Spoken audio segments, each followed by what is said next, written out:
पतंजलि एक काफी बड़ा ब्रांड है। ये क्लेम करते हैं कि इनके सभी प्रोडक्ट्स नेचुरल और हर्बल होते हैं। बट क्या ऐसा सुप्रीम कोर्ट का भी मानना है? नमस्कार, मेरा नाम मयंक है और आप सभी देख रहे हैं news one today. Supreme court ने इस ट्यूसडे को पतंजलि आयुर्वेदिक, जो कि योग गुरु रामदेव के द्वारा बनाई गई हुई कंपनी है, उसके ऊपर क्लेम भी करती है कि वह हर्बल प्रोडक्ट्स बनाते हैं, वर्डिक्ट सुनाया, जो कि मिसलीडिंग एडवर्टाइजमेंट्स के ऊपर था। जो कि बताया गया कि पतंजलि के प्रोडक्ट्स जिस तरह बताते हैं, यानी कि क्लेम करते हैं कि वे डिजीजेस को क्योर कर सकते हैं, यानी कि ठीक कर सकते हैं, उसके खिलाफ था। कोर्ट के द्वारा काफी सीरियस नोट पे बात की गई कि सभी फॉल्स मिसलीडिंग एडवर्टाइजमेंट्स को इमीडिएटली बेसिस पर बैन और बंद कर देना चाहिए।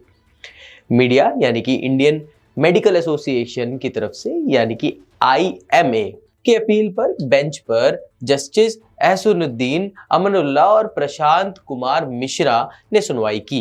रामदेव पर याचिका दर्ज की गई है, जो कि वैक्सीनेशन और मॉडर्न मेडिकल्स के ऊपर, यानी कि उनका नाम खराब करने के ऊपर दर्ज की गई है।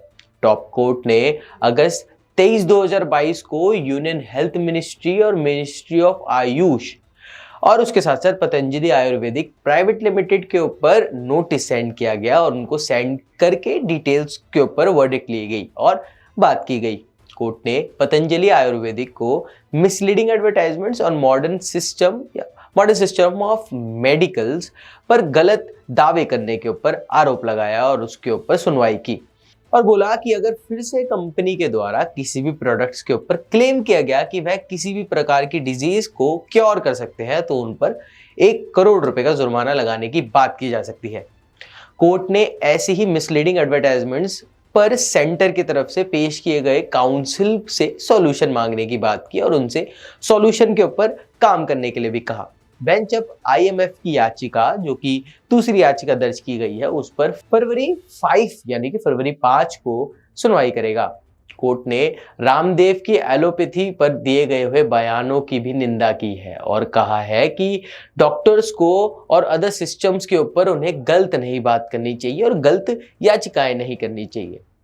बेंच ने कहा कि हम रामदेव की इज्जत करते हैं क्योंकि उन्होंने योगा को पूरे देश के अंदर पूरी तरह से फैलाया है। हम भी योगा करते हैं, पर हमें अदर सिस्टम्स को गलत नहीं बोलना चाहिए। उन्होंने बोला कि एडवर्टाइजमेंट्स में मॉडर्न मेडिकल सिस्टम को काफी गलत दिखाया जाता है और दिखाया जाता है कि वह कोई खूनी हो, यानी कि हमारे मॉडर्न डॉक्टर्स और मॉडर्न मेडिसिन को काफी गलत दिखाया गया है और वह क्रिमिनलाइज दिखाने की कोशिश की गई है।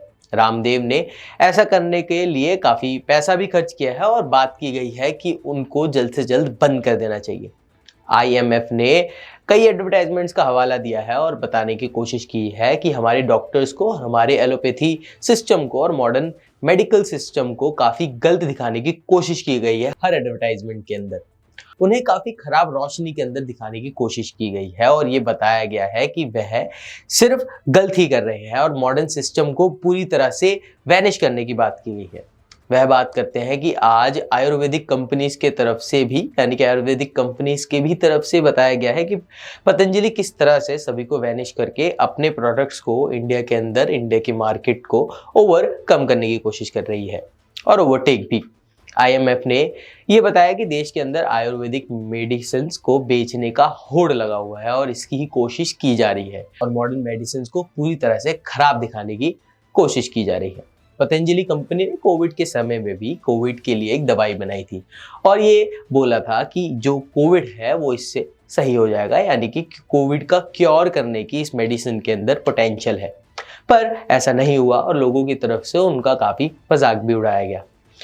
अब फैसला कोर्ट के अंदर है और कोर्ट अब फरवरी को भी इसके ऊपर दूसरी सुनवाई देगा। देखना ही है कि क्या रामदेव अपने एडवर्टाइजमेंट्स के ऊपर, पतंजलि एडवर्टाइजमेंट्स पर किस तरह का बदलाव करते हैं और किस प्रकार से कोर्ट के बातों की और उनकी याचनाओं के ऊपर काम करेंगे। लेकिन अगर ऐसा नहीं किया गया तो कोर्ट के द्वारा साफ कर दिया गया है कि कंपनी पर 1 करोड़ का फैसला और फाइन लगाया जा सकता है। इस खबर में इतना ही। आप सभी देख रहे थे न्यूज़ वन टुडे। आप सभी से मिलते हैं अगली खबरों में।